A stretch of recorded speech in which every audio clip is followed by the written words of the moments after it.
Why magic? I think I never chose magic. It chose you? No, don't say that.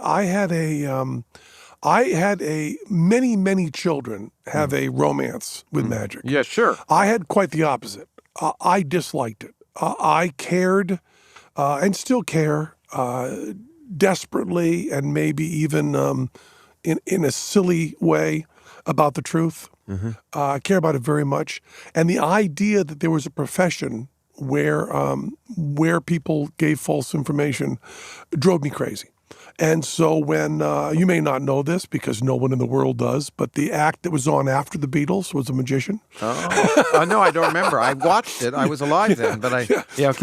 And, it's always really funny because never, ever remembered. But on Ed Sullivan. And I would watch television to see the rock and roll bands. Yeah. And ignored the magicians. And I was a juggler. And jugglers, although they're the same strata, the bottom of show business, they entirely different philosophical thing.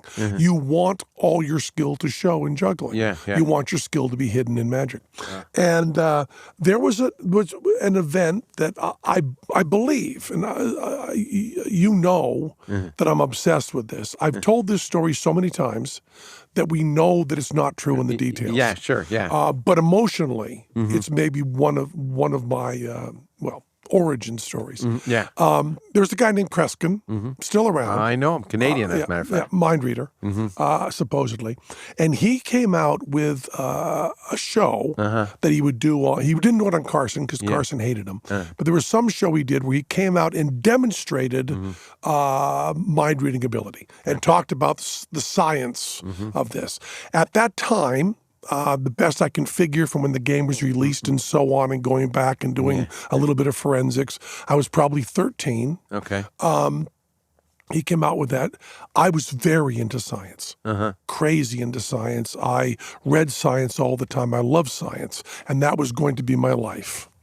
And I watched him do this scientific experiment as he presented it on TV. And he had this ESP kit that he sold. Yeah, I remember that. Which was a little pendulum with the idiomatic movements and the ESP cards. And my parents, my dad was a jail guard. I have a wonderful relationship with my parents. They were not wealthy. Sure. But this was science. So I could buy this ESP kit. So I bought the ESP kit. My sister, much older than me, she was 23 when I was born. Wow. So I was raised essentially as an only child with my sister living in town. So my mom and dad every night would run through this stupid ESP kit with me. I kept all the records and kept everything carefully and did all the graphs and all the science. And then as luck would have it, I was very into juggling. The juggling section of the library, if you remember your Dewey Decimal System, is... it's ingrained. Very, very close to religion, by the way. All in the 900s, and juggling is near the magic, right? So I remember that. I saw a book by Dunninger, and just kind of thumbing through it, and the tricks started to look similar to what Kreskin had done as ESP. And I finally looked through and found the trick. And my reaction was so inappropriate. You had an inappropriate reaction? I can't believe it. I was heartbroken. I was destroyed. Yeah. The fact that a scientist, now putting this in my terms from them, the fact that a scientist went on TV and lied to me, inconsolable, and embarrassed in front of my parents. Mom and Dad, I was making you do this, and it was all stupid, it was all jive. And I went from, and this is absolutely true, from straight A's in science to flunking. To being directly to my science teacher, I want nothing to do with you people, you lie to people. Wow. And my entire school career changed there.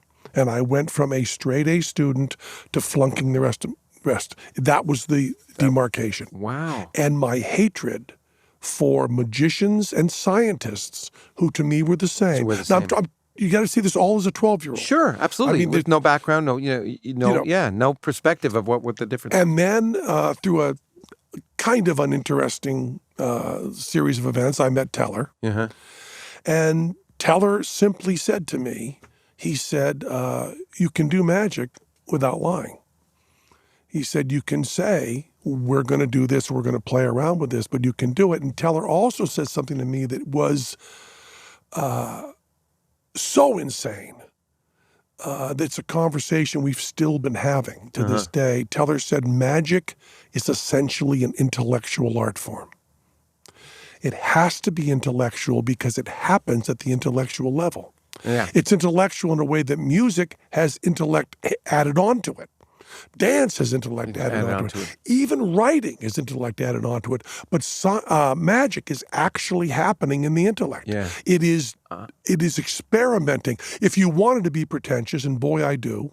Yeah, I know you that. You would say that magic is playful epistemological study, right? You're deciding, how do we ascertain what's true?